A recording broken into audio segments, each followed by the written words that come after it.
¿Qué tal, hermanos, hermanas? Les saludo una vez más en este tiempo de estudio del curso de probandos, ahora ubicándonos en nuestra sesión número 19, donde vamos a tratar los artículos 16 de los sacramentos, 17 del bautismo, 18 de la Cena del Señor y 19 de las dos especies. Así que iniciemos este tiempo de estudio en el nombre de nuestro Señor Jesucristo. Amén. Cuando hablamos de los sacramentos, hermanos, hermanas, debemos reconocer que somos parte de una gran historia y una gran tradición que es el cristianismo. Es decir, el cristianismo no surge con nosotros, no encontramos el hilo negro ni las nuevas grandes cosas que tiene el texto bíblico, sino que somos herederos de una larga tradición que inicia con Jesucristo, con sus discípulos, con los primeros cristianos y va avanzando a los padres de la iglesia, a los padres apostólicos, que llegan a nosotros a través de hombres y mujeres que dedicaron su vida al estudio y al escudriñamiento de este libro que es guía de fe para nosotros. Así que cuando hablamos de los sacramentos debemos reconocernos primeramente como parte de toda esta tradición para ir reconociendo los momentos y las etapas que en ella, que en el cristianismo se consolidan. Y una de estas etapas de más grande duración hasta el momento es el tiempo que se llama o se denomina la cristiandad.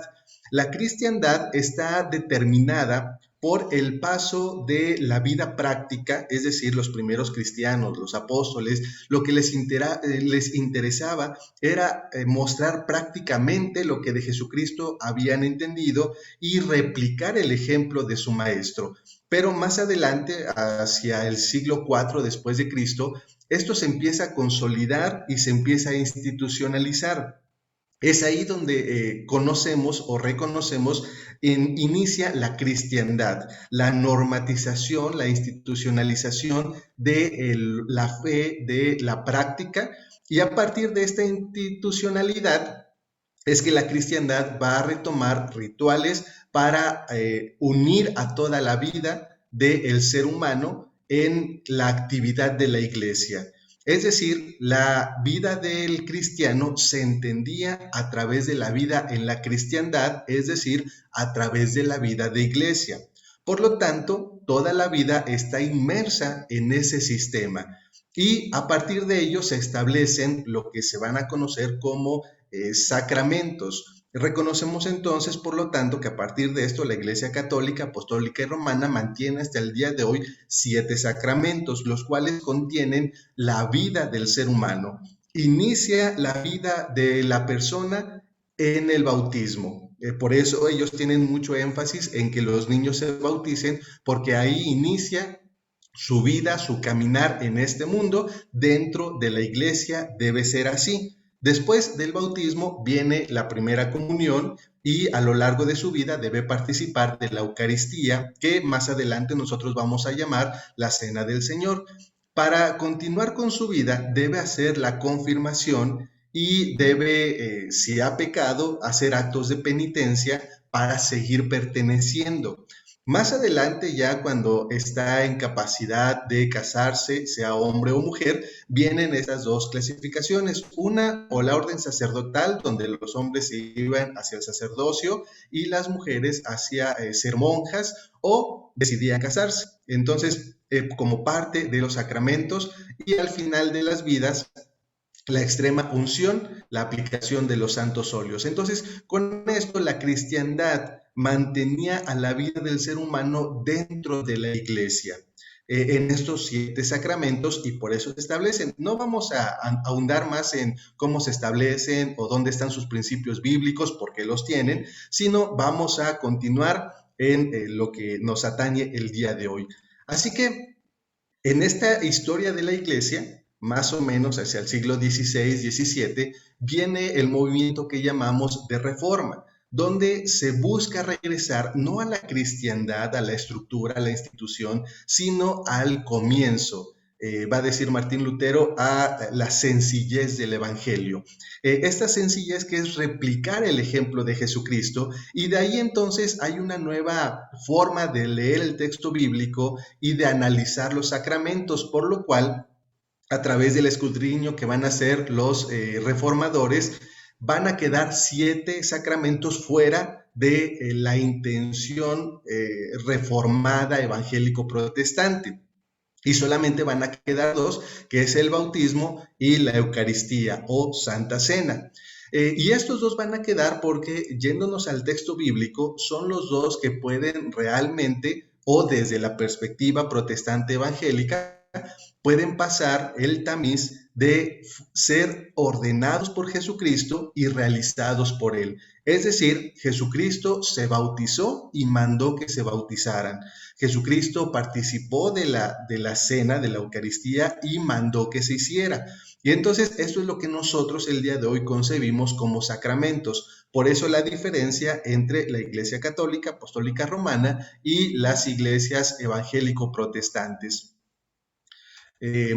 Así que cuando hablamos de estos 2 sacramentos, podemos iniciar hablando del bautismo. Y iniciamos hablando de él porque, así como se ha tenido a lo largo de la historia, el bautismo funciona como un aspecto de inserción, un aspecto de iniciación en la vida cristiana. El bautismo no es solamente una señal de profesión, sino también es una marca de diferencia, de que vas a pertenecer a algo.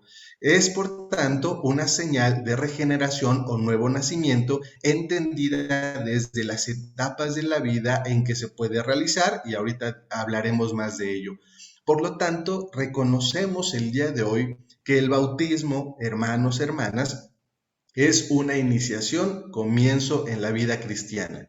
El bautismo no perdona pecados, no te limpia de la maldad. El bautismo te inicia. Reconocemos, por tanto, y ya se ha revisado a través del artículo de las obras de supererogación, que no existe ninguna obra que perdone pecados. Todas las acciones que nosotros realizamos es para animarnos y fortalecernos a continuar en el crecimiento de vida cristiana. Cuando hablamos del bautismo, entonces tenemos que referir que el bautismo, hermanos, hermanas, tampoco inicia con el cristianismo propiamente dicho. No inicia con nosotros tampoco. Los principios del bautismo bíblicamente se van a encontrar en estos grupos o en este grupo judío que retoma el paso por el Jordán como la propuesta de vida. Ustedes recordarán que está el pueblo en Egipto y a su salida, cuando cruzan el mar, van a tener esta opción de libertad, esta opción de ser diferentes, esta opción de vida eterna. Y ese paso por las aguas, este grupo de judíos que se les va a denominar judíos bautizantes, va a retomar ese acto para hacer público la intención de participar en este nuevo pueblo, en esta nueva intención.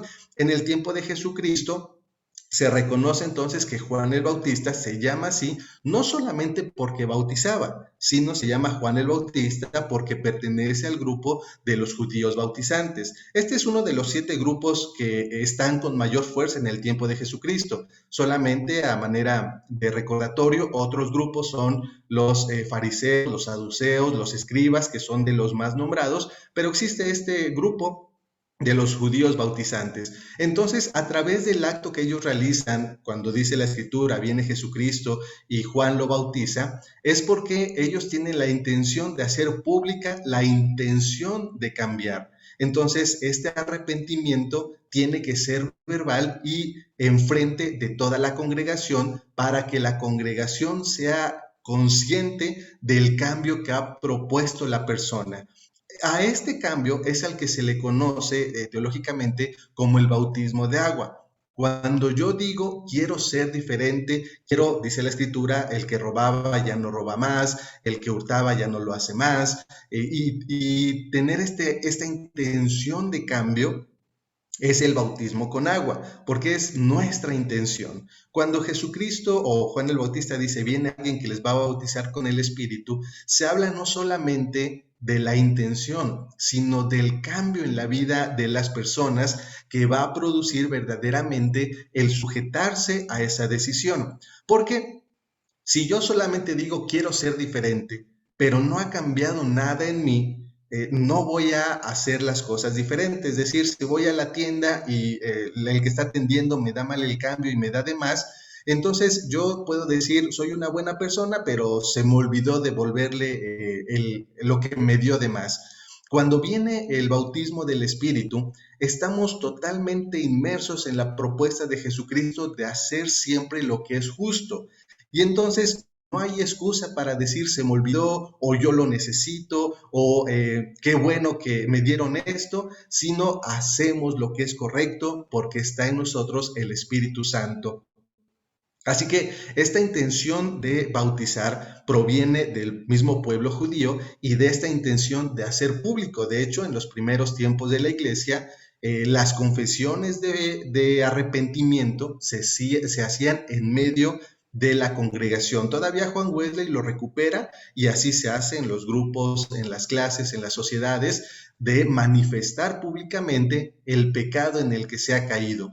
Ahora, esto va a cambiar a lo largo del tiempo porque como seres humanos no nos aguantamos las ganas de que si nos enteramos de algo, andar de chismoso y andar diciendo, escuchaste que este hizo aquello, escuchaste que ella cometió esto y se perdió de vista el fundamento, porque al expresar o lo que se busca y se muestra en el bautismo es no solamente la intención de la persona de ser diferente, sino la responsabilidad de la comunidad para ayudarle en ese cambio.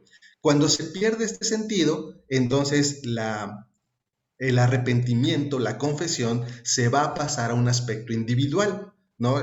La confesionalidad de pecados va a ser solamente a través de la historia entre el pecador y el cura, el sacerdote, en esta especie de transformar, de perdonar. Y nosotros lo vamos a llevar hacia un acto personal con Dios en Jesucristo y el Santo Espíritu. Así que el bautismo inicia en este sentido de arrepentimiento y debe ser necesariamente expuesto ante la comunidad de fe. Después se hablará del arrepentimiento, después se tratarán más temas de esto, pero es importante, hermanos y hermanas, reconocer que el bautismo debe llevarse a cabo en el día en que se reúne la iglesia del Señor, porque el bautismo, como se ha mencionado, es un aspecto público, un aspecto de inserción, de comienzo en la vida cristiana. El bautismo no es una fiesta particular, no es solamente yo llamo a mi familia, yo y mis amigos. El bautismo es un acto de iglesia, una responsabilidad adquirida cuando participamos en ese sacramento.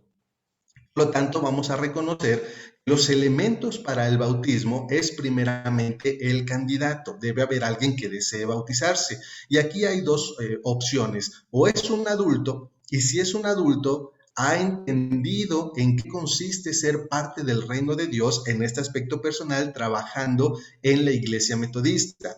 Por lo tanto, este curso de probandos es bien necesario de entender en qué consiste para nosotros el cristianismo y decidir participar activamente en esta parte del pueblo de Dios. Cuando se es adulto, según la cultura en la que vivimos, 18 años, pueden tomar esa decisión personal de ser partícipes en el proyecto de Dios en la iglesia metodista y en ella se bautiza. Ahora, en este punto, el bautismo no es solamente de la iglesia metodista o católica, presbiteriana, pentecostés. El bautismo, hermanos, hermanas, es de Dios.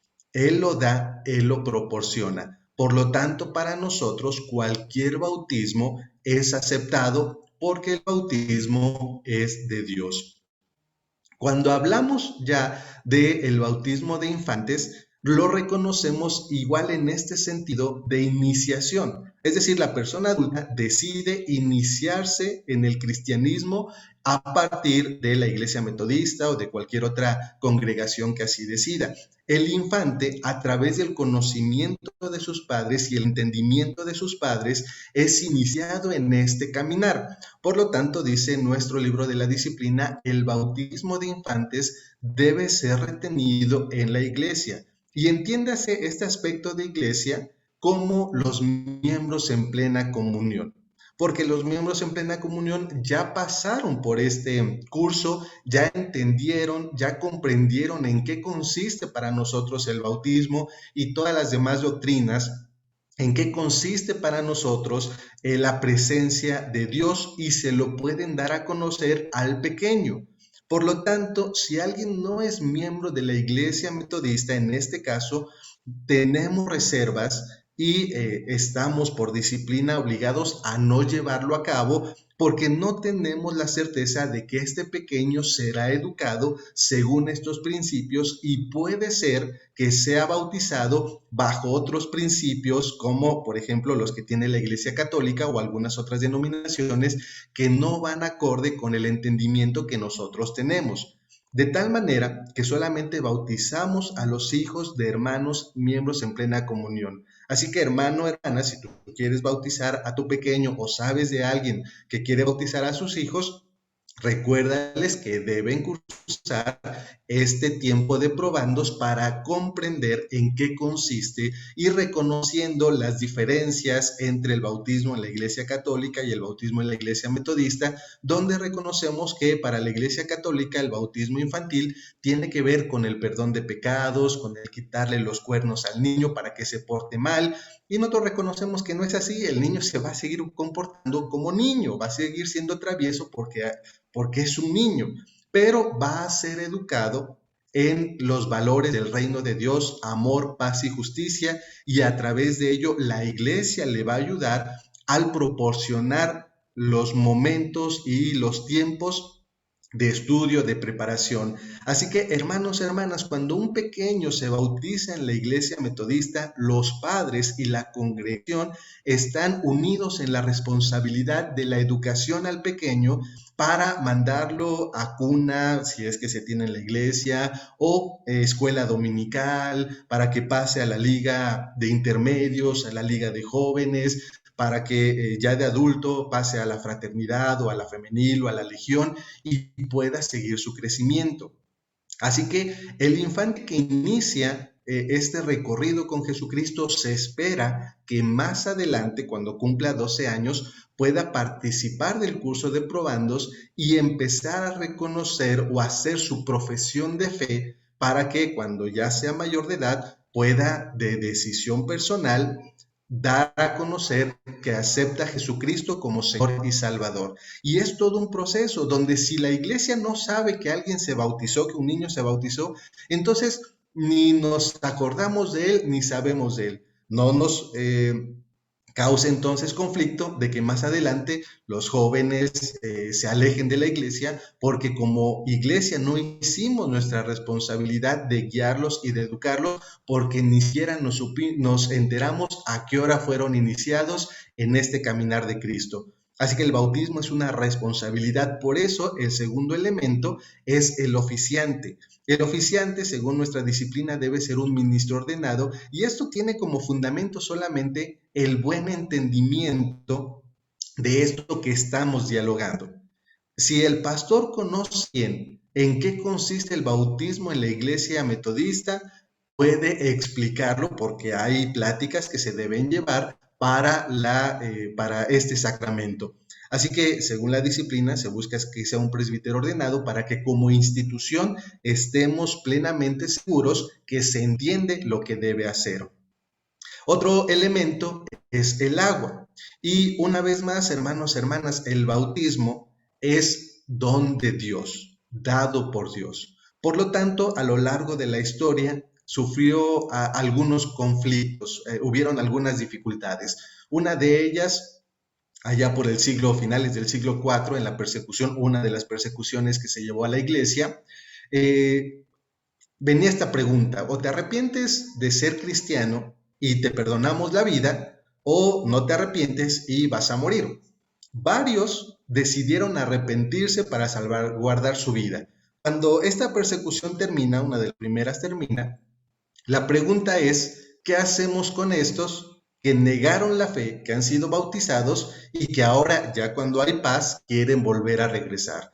Algunos decían: no los podemos aceptar, o dijeron: sí los podemos aceptar. Y cuando entraron al asunto del bautismo, porque hubieron sacerdotes, hubieron pastores que se echaron para atrás, que declinaron a confesar y mantenerse firmes, y preguntaban: ¿qué hacemos con estos sacerdotes, estos pastores que negaron pero bautizaron a otros? El bautismo es aceptado, el bautismo funciona, y se llegó una vez más a esta conclusión: el bautismo no depende del pastor, de la institución o de cualquier otra cosa. El bautismo es don de Dios. Por lo tanto, cuando llegamos al aspecto del agua, se hace también esta revisión. Uno, el bautismo no depende de la cantidad de agua, depende de Dios y su presencia y su entendimiento para que se realice este acto.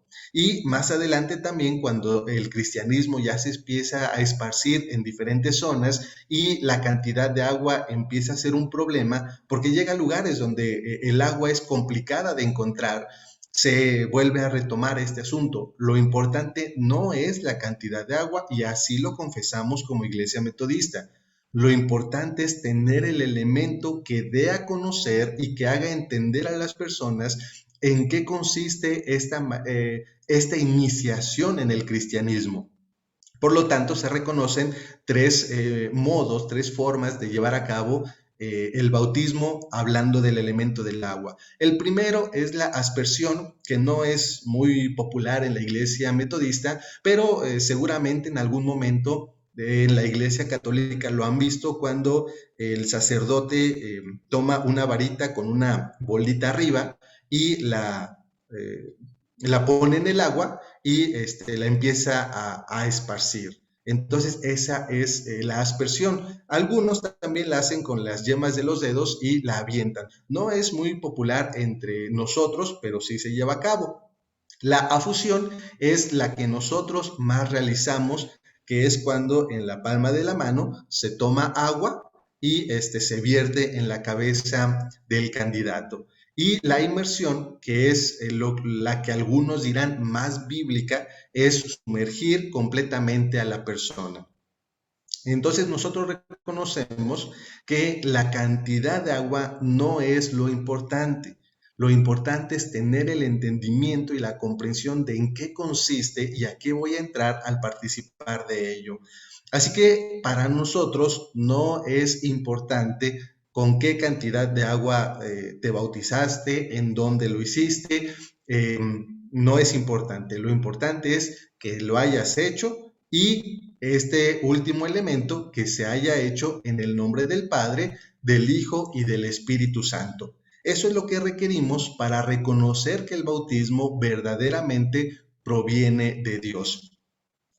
Como nota al margen, hermanos, hermanas, el certificado de bautismo solamente se da una vez en la vida, porque el pastor a cargo lo hace, lo llena, lo firma para dar fe de que se ha realizado. Y si hay un cambio de pastor y por algún motivo perdiste un certificado, lo que el nuevo pastor te va a dar no es un certificado, sino es una carta donde él, como pastor, dé testimonio de que fuiste bautizado según el libro de bautismos y el pastor que te bautizó. Entonces solamente damos una carta que confirme lo que dice el libro que sucedió. Eso solamente son por términos administrativos. Cuando hablamos del bautismo de infantes, también entran muchas dudas sobre si la Biblia lo dice, no lo dice, si explícitamente está. Hermanos, hermanas, explícitamente el bautismo de infantes no está. Pero Es ahí donde el hacer teología se vuelve muy importante, donde recordamos que tenemos cuatro formas, cuatro elementos para hacer teología: la Biblia, la razón, la tradición y la experiencia. A través de estos cuatro elementos entendemos, por ejemplo, cuando en Hechos capítulo 16, versículos 15 al 16, dice Lidia y su familia. Entendemos que se habla de la familia completa, todos los que habían ahí. Cuando hablamos en Hechos 16, 32 y 33 del carcelero de Filipos y toda su familia, entonces la tradición, la experiencia y la razón nos ayudan a entender que estas familias, según lo que se conoce de la época, estaban instituidas por niños y por ancianos, ¿no? Desde niños, ancianos pertenecían a las familias y por lo tanto cuando la Biblia dice las personas y su familia, se habla de todos. Cuando se habla también de los bautismos que se hacían ya en los primeros años de la iglesia como tal, también se bautizaban a todos. Por lo tanto, nosotros entendemos que no debe decir necesariamente un niño para entender que sí se bautizaban niños bajo los fundamentos que nosotros hemos dialogado hasta el momento del día de hoy. Otro de los sacramentos es la Cena del Señor. Debemos reconocer que este sacramento tiene sus inicios en la Cena Pascual, la cena que se realiza en el recordatorio de la liberación de Egipto y de la cual la Escritura nos va a hablar al respecto. Pero esta cena pascual es una cena que dura bastante tiempo, casi toda la noche, y tienen al menos tres copas y que se toman en diferente momento. Tienen no solamente el pan sin levadura, sino tienen también eh, hojas amargas, tienen también otros elementos que completan la mesa y que hacen de este tiempo todo un ritual perdón, eh, la cena pascual, un recordatorio de la liberación de Egipto, que contiene muchos elementos, que contiene muchas partes para participar de ella y hacer todo este recordatorio. En la tradición cristiana solamente se van a retomar dos elementos: el pan sin levadura, que es el primero, y la tercer copa, que es la copa de bendición. Los demás elementos de la cena pascual van a ser omitidos para la tradición cristiana. Y en esto reconocemos que la iglesia, la tradición de la iglesia, le ha llamado a esto Eucaristía. La Eucaristía significa acción de gracias. Es decir, participamos con corazón agradecido de esto que ha proporcionado Dios a través de Jesucristo y reconocemos estos elementos del pan y del vino, o el pan y la copa, que nos unen a Jesucristo en gratitud a lo que Él ha realizado. Cuando hablamos de la Cena del Señor, debemos hablar también entonces de las interpretaciones que hay de ella, que básicamente son cuatro. La primera, la transubstanciación, donde se reconoce que el pan deja de ser pan y se convierte en carne, el vino deja de ser vino y se convierte en sangre, en lo cual nosotros no creemos. La otra posibilidad es que la consubstanciación es que es pan, pero al mismo tiempo es carne. Es vino, pero al mismo tiempo es sangre, lo cual también no reconocemos porque a través de la razón, de la ciencia y estas otras áreas que nos ayudan, se ha encontrado que no hay un cambio. El pan no sufre ninguna transmutación, el vino no surge ninguna transformación, siguen siendo pan y siguen siendo vino. Por lo tanto, una tercera relación son símbolos que representan la presencia de Jesucristo. Ahora, si bien es cierto, en el tiempo de la Reforma, esta intención, interpretación de entender los elementos como símbolo tuvo mucha fuerza, nosotros como metodistas no estamos ligados tanto al símbolo. No creemos que cambien su forma, su sustancia. Creemos que sigue siendo pan y sigue siendo vino, creemos que son un recordatorio de Jesucristo, pero también creemos que es la presencia real y visible, verdadera de Cristo que se da a la iglesia o que se da por medio de la iglesia.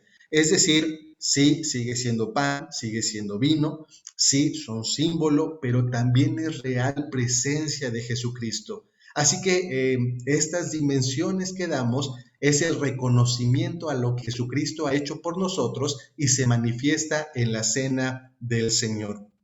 Así que no son solamente símbolos, son pan y vino que hacen visible y real la presencia de Jesucristo. ¿Cómo sucede esto? Es a lo que llamamos también el misterio de Jesucristo. Las formas en las que se realizan básicamente son dos, o es la mesa cerrada o es la mesa abierta. La mesa cerrada está orientada para que solamente participen los miembros de la congregación, o que solamente se dé una parte de la comunión, como lo es el pan o la hostia en la tradición católica romana. Así que esta mesa cerrada implica todo un proceso, todo un ritualismo en el que una persona se haga merecedora de participar en ella. En las congregaciones que dicen solamente los miembros que pertenecen a nosotros van a participar, es porque se lleva un estricto control de qué han hecho, si han hecho lo bueno, si han hecho lo malo y si se les permite o no se les permite. En el caso de solamente dar el pan o la hostia, es porque debieron haber sido confesados y si son confesados pueden participar de estos elementos, donde se reconoce que la institución, la iglesia, la denominación retiene la cena del Señor para sí. Nosotros como Iglesia Metodista reconocemos que la cena del Señor es precisamente de Dios y Él la da a quien Él quiera. Él la comparte a quien quiera recibirla. Por lo tanto, cuando el apóstol Pablo habla de tomarla dignamente o indignamente, no está hablando, hermano, hermana, si cuando saliste de tu casa para llegar al templo te peleaste con tu esposo, con tu esposa o con tus hijos porque no se apuraban para salir y entonces solamente llegó la esposa al templo y a la media hora llega toda la familia y entonces ¿cómo vamos a pasar? Si la vamos a tomar indignamente, no tiene que ver con eso. Si algo así te pasa el domingo, que es muy común, participa de la mesa del Señor y ponte en paz con Dios y ponte en paz con tu familia y con tus hermanos y hermanas si es que hubiera algún pleito. Cuando el apóstol Pablo habla de tomar indignamente, es porque en estas iglesias a las que él escribe hay dos grupos, los ricos y los pobres. Los ricos optan por tener en el tiempo de la mesa del Señor, llevan comida, llevan bebida y como son ricos tienen suficiente para comer y para emborracharse, va a decir la escritura. Eso es comer indignamente porque del otro lado están los pobres que no tienen para comer, que están viendo solamente cómo algunos participan y estos se quedan con las ganas de. Lamentablemente a veces ha pasado en algún convivio donde los que tienen más posibilidades llevan un plato que se ve visualmente más delicioso o algo que no hemos probado y que tenemos ganas, pero solamente lo comparten entre ellos. Y los que podemos llevar unos frijolitos, podemos llevar un pedacito de carne, pues nos quedamos con ello porque se separan. Entonces, eso va a decir el apóstol, eso es tomar indignamente la mesa del Señor, porque la mesa del Señor tiene que ver con el unirse, con el sentarse juntos, con el compartir, unirnos en Jesucristo, sabiendo que Él dio de gracia lo que de gracia había vivido y nos invita a ello. Participar indignamente es pensar que nosotros podemos solamente ir y tomar y seguir nuestra vida normal. Por eso hemos dicho, si hay algún conflicto, algún problema, toma la mesa del Señor, toma los elementos, ponte en paz con Dios y ponte en paz con tus hermanos y hermanas y reconózcanse como una misma congregación. Solamente así, cuando compartimos, reconocemos entonces que los elementos en la cena del Señor son dos. El pan. El pan, dice la tradición, que se parte y se comparte. Por lo tanto, si en la mesa del Señor no hay algo que se comparta, no hay una unidad que se dé, la mesa del Señor la estamos tomando indignamente. Porque el pan se parte y se comparte con nosotros para que nosotros también aprendamos a compartir con los demás, a darnos por amor a los demás. Cuando hablamos del vino, debemos recordar, hermanos, hermanas, que se va a cambiar el vino porque a través de la historia de México no vamos a aprender como cultura mexicana a tomar, vamos a aprender a emborracharnos. Y cuando vienen los primeros misioneros de Estados Unidos, van a quitar el vino para que no tengamos ese problema de tomar y le van a dar al vino la clasificación de pecado. Ahora, así no lo dice la Biblia, pero después lo platicaremos con mayor detalle, sino que se va a cambiar, se le va a dar clasificación de pecado y se va a sustituir por por jugo de uva para que nos dé a entender la presencia de Jesucristo, que debemos unirnos en bendición. Por eso la copa que se toma de toda la cena pascual es la copa de bendición, donde se retoma la promesa a Abraham de ser bendición a las naciones. Es decir, que cuando unimos estos elementos y a través del pan entendemos que Dios se parte y se comparte con nosotros para que nosotros aprendamos a compartirnos con los demás, nos unimos como una misma congregación para ser de bendición a los que nos rodean. Primeramente a los hermanos en la fe y después a los que están con nosotros en el diario vivir. Por eso confesamos que verdaderamente la presencia de Dios se hace visible. Pero si por algún motivo participamos y nos volvemos a alejar, participamos y seguimos en la enemistad, hermano, hermana, tomaste la cena del Señor de manera indigna. Entonces hemos de reconocer esto que llamamos las dos especies, el pan que hemos dicho se parte y se comparte, y el vino que cambia a jugo de uva, por lo que ya expliqué muy brevemente, y que nos unimos en la copa de bendición en la muestra de unidad. Así que, hermano, hermana, de manera general, pero tocando los puntos más relevantes, hemos hablado de estos artículos de religión que tienen que ver con nuestro entendimiento del sacramento del bautismo y el sacramento de la cena del Señor. Así que el Señor te bendiga y te guarde y te haga una vez más entender esto que como iglesia tratamos de transmitir para que, siendo conscientes de ello, podamos seguir avanzando y seguir mostrando que verdaderamente es bueno, es agradable estar los hermanos juntos en armonía, porque ahí envía Jehová bendición y vida eterna. Que el Señor te bendiga y te guarde. Saludos y bendiciones.